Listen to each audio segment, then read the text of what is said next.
In a horrifying incident, a 6-year-old Dalit girl was raped, murdered and then burnt in Punjab's Hoshiarpur. The incident took place in Jalalpur village on Thursday. The family of the victim has said that the accused Gurpreet Singh took the girl to his house and raped her. After the rape, the accused and his grandfather Surjit Singh murdered her and then burned the body. The half-burnt body of the girl was found from their house. Police have nabbed both the accused and charged them of murder and rape. Punjab Chief Minister Captain Amrinder Singh has directed police to ensure proper investigation into the case. He also called for a fast trial and exemplary punishment to the guilty by the court.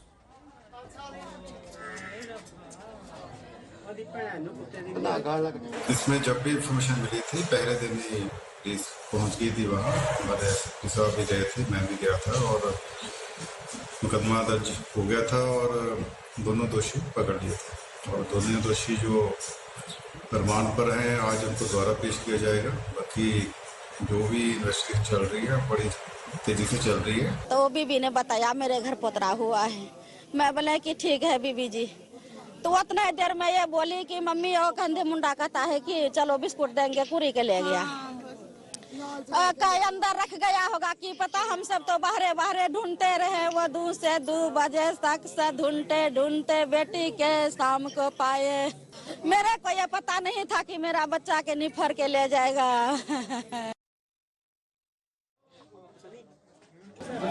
दिन च 10 गेड़े जांदे सी, आपां इहनूं कहने नहीं आया कर साडे घर। अज पता नहीं आपां 2 बजे मुंजी चक्कन चल गए ते न्याणे घर सी, 2 कुड़ियां मेरियां घर सी ते एक बारी आया घर ते चला गया। इन्होंने बुआ नहीं खोलिया।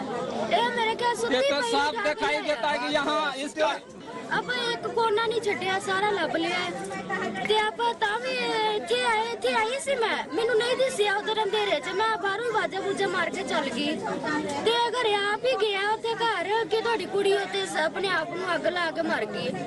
अग लाया हुंदा तो थल्ले पई हुंदी ना, कोठ च एक ठिकाने खुली दे ऊपर पई सी।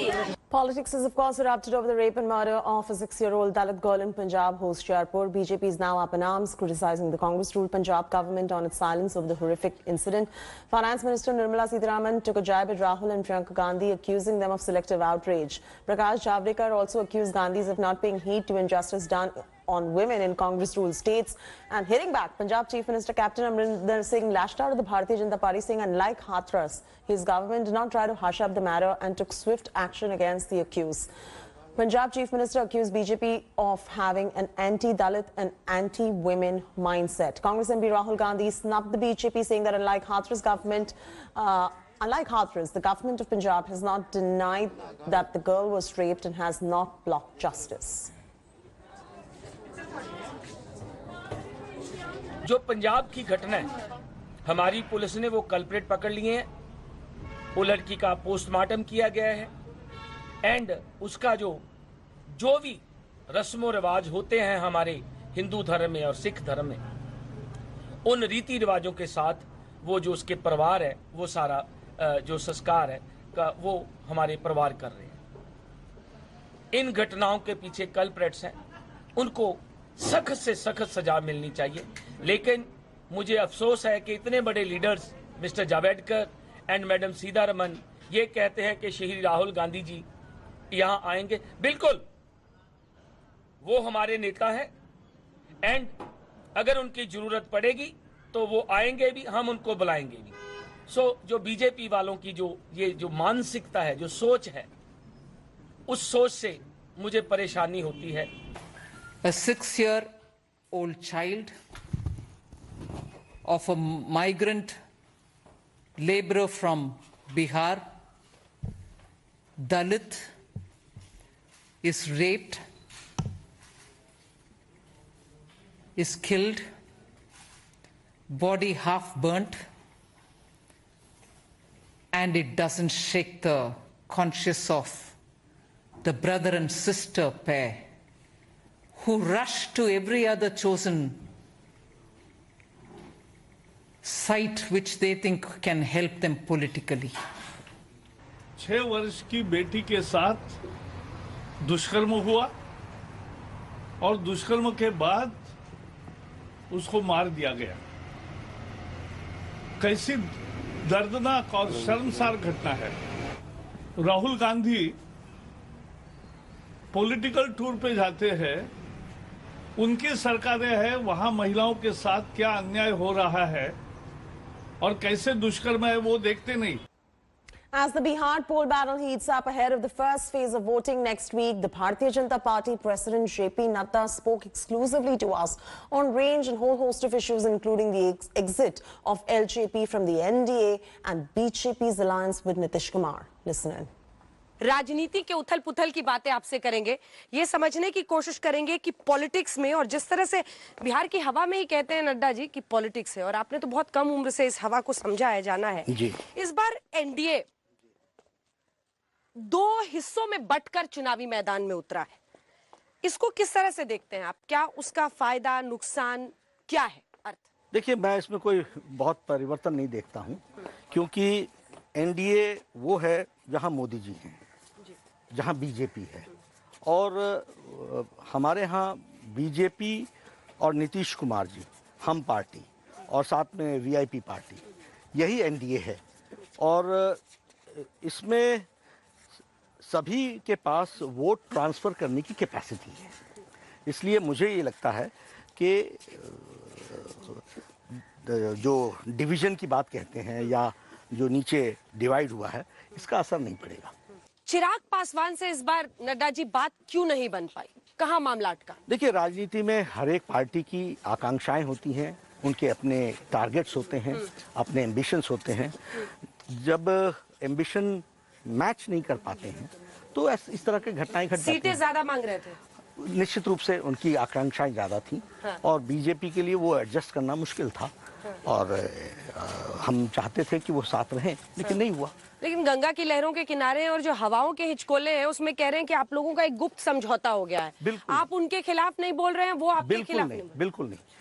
हम पॉलिटिक्स में हम उसको बोलते हैं जिनके साथ हमारी लड़ाई है।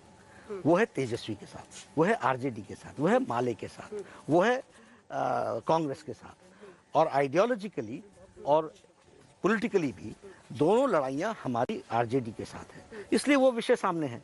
लेकिन भारतीय जनता पार्टी समझौता ईमानदारी से करती है, और भारतीय जनता पार्टी के ईमानदारी के साथ समझौता भी करती है, और वोट को ट्रांसफ़र करने की लेटर ऑफ स्पिरिट में कैपेसिटी रखती है। इसलिए हम लोग बिल्कुल इस तरीके से चुनाव लड़ रहे हैं, और हमारा कोई भी संबंध एलजेपी से नहीं है, और कोई भी हमारा कार्यकर्ता का संबंध एलजेपी से नहीं है। वो तो कह रहे हैं मोदी जी बहुत प्यारे हैं, मैं मोदी जी का हनुमान हूँ। वो कहना चाहें कहें, लेकिन भारतीय जनता पार्टी स्पष्ट रूप में नीतीश कुमार के साथ है।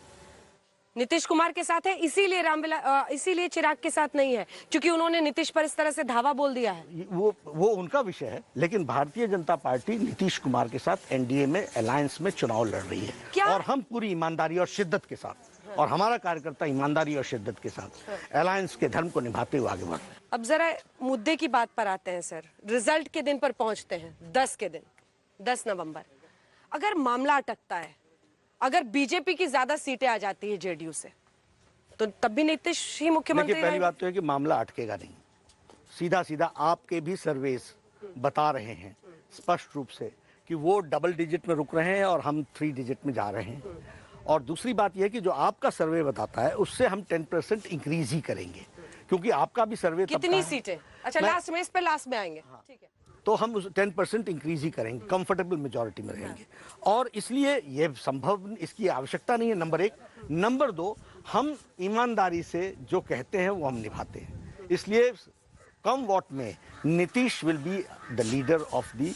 अगर ये गंगा के किनारे इस तरफ चलते हैं, जरा मुझे ये बताइए कि अगर 30-40 सीटों का फासला हो जाता है, अगर बीजेपी और जेडीयू में 30-40 सीटों का फासला, ऐसा होगा नहीं। लेकिन मैंने फिर कहा अंजना जी, जो हमने कहा है उससे हम बदलेंगे नहीं। नीतीश कुमार जी हमारे लीडर रहेंगे और भारतीय जनता पार्टी उनके साथ खड़ी रहेगी। चलिए ठीक है। एलजेपी का साथ अगर लेने की नौबत आती है तो? ही नहीं है, जरूरत ही नहीं पड़ती है। और दूसरी बात, हम नीतीश कुमार के साथ रहेंगे। हाँ। हम नीतीश कुमार, नीतीश जी अगर तैयार हो जाए, ऐसे हाइपोथेटिकल बातचीत हम नहीं करते ना, क्योंकि हम चुनाव में बड़े स्पष्ट शब्दों में उनके साथ चुनाव लड़ रहे हैं, और एलजेपी से हमारा कोई रिश्ता नहीं है। और हम एनडीए में हम party, VIP party, BJP, JDU, ये 4 पार्टियां एक साथ चुनाव लड़ रही हैं। और हम जो ये हनुमान और ये सब कह रहे हैं, आपको लग रहा है कि वो वो बीजेपी से प्रॉक्सिमिटी का फायदा लेने की कोशिश कर रहे हैं? वो कुछ भी करें, Bharatiya Janata party cadre based organisation है। भारतीय जनता पार्टी के सिंपैथाइजर, सपोर्टर सब कोई कैडर को जानते हैं, इसलिए इस तरह की एक्टिविटीज से कोई फर्क बीजेपी को नहीं पड़ता है, न ही एनडीए को पड़ता है। An era of digital campaigning has kick-started with the Bihar elections this year, and at the forefront of this new era of the digital-driven politics is the Bharatiya Janata Party. The narrative of this election was set on WhatsApp groups, virtual rallies, and war rooms. Here's a look at the special report. Bihar के स्वाभिमानी और मेहनती भाई बहन, आप सभी के प्रणाम। टॉकिंग लोकल, गौरवशाली धरती के हम नमन करतानी। यूजिंग ग्लोबल,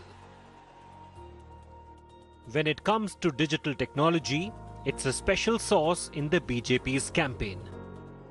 आज रोहतास के साथ साथ आसपास के अन्य जिलों के साथी भी यहां आए हैं। तकनीक के माध्यम से भी काफी साथी और एनडीए के उम्मीदवार हमारे साथ जुड़े हैं। And the special sauce is now spicing up Nitish Kumar's re-election bid. This is in the face of the Bihar Chief Minister's descent on popularity charts. The Prime Minister's campaign tour is split into 12 rallies till November 3rd. With the pandemic raging, the BJP seems to be using technology optimally to micro-target voters with surgical precision. LEDs amplifying the PM's campaign tour multifold. 100 locations turn into virtual rally sites for a single event. लाइटें हैं और सबसे बड़ी बात वो माहौल है। With mobile penetration grown across Bihar since the last state elections, the party has reportedly created more than 1 lakh WhatsApp groups in the state, each with at least 200 members. Workers equipped with laptops blast out ready-made links of the Prime Minister's rallies to the entire database. कहने की जरूरत नहीं है, आप भली भांति जानते हैं। Down to every booth, 72,000 of them precisely in Bihar. That means setting up a digital rally at home, a mohalla or a kasbah is just a click away for any active party member. हमेशा बहुत बड़ा सवाल रहा।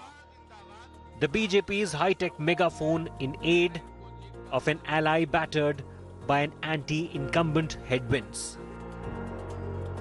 With Himanshu Mishra, Bureau Report, India Today. And Defence Minister Rajnath Singh will review the LAC situation in the eastern sector in Sikkim amidst the standoff with China. Rajnath is going to be performing the Shastra Puja, the customary worship of weapons at Sikkim's Shirathang, which is less than 2 kilometers from the line of actual control. Army Chief General Bipin Rawat will also be present at the Shastra Puja. In a hugely symbolic gesture amidst the standoff with China, the Defence Minister will suspend his Dashera with the soldiers. On Saturday, Rajnath Singh reviewed the combat preparedness of the Indian Army at West Bengal's Sukna Base headquarters in its 33 Corps that guards the LAC with China in the Sikkim sector.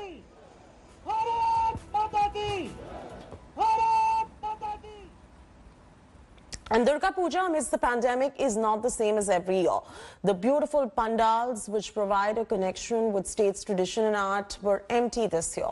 The pandals that usually host the footfall of lakhs were left deserted as no devotees were allowed inside it, while few others allowed only restricted number of people to enter at a time. The pandemic reflected its impact not only on the number of visitors but also the theme of the pandals, as several were based on COVID theme.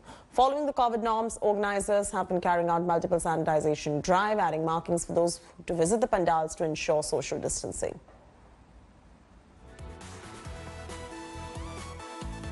The idol continues to be the same traditional format, the same face, the same face, as well as the entire structure continues to remain the same.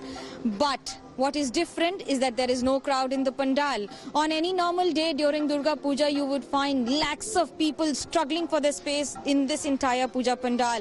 But now it's different. There are notifications that have been put up across the pandal clearly stating that no one would be allowed, even for the Sandhi Puja, no Sindur Khela, or even the entire process that is followed. What is interesting about this pandal is that they've used special bubble systems where they have used it to ensure that sanitizers and sanitization of the entire pandal continues to happen. Now, these bio bubbles are extremely scientific and have been used to keep people safe, not only in the pandal but also if they cross over the region. The message is loud and clear. Ma Durga is here to stay for a few days. However, the fight with pandemic continues. With camera person Tapas Berry, this is Manogya Loiwal in Kolkata for India Today. Kings 11 Punjab pulled off an incredible 12-run victory against Sunrisers Hyderabad and kept themselves in the hunt for a place in the last four.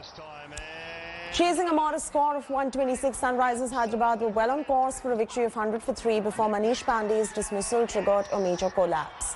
One wicket led to another wicket and Hyderabad lost 7 wickets for just 14 runs, throwing away a handsome opportunity to win a crucial match. Punjab have registered their 4th successive win to take their tally of victories to 5. Kolkata Knight Riders registered their 6th win of the season to boost their playoff chances following a 59-run victory over the Delhi Capitals. Knight Riders were tottering at 42 for 3 before Sunil Narine and Nitish Rana turned the tide in favour of Kolkata. Rana smashed a 53-ball 81 while Narine cracked 64 of just 32 deliveries and 115 runs stand for the 4th wicket. Kolkata finished with 194 for 6, which proved to be too much of an ask for Delhi, with Varun Chakravarti picking up the first 5-wicket haul of this IPL season. Hello everyone, this is Rahul Kamal here. Hope you enjoyed this video. For the latest news and analysis, like and subscribe the India Today YouTube channel and don't forget to press the bell icon to stay updated.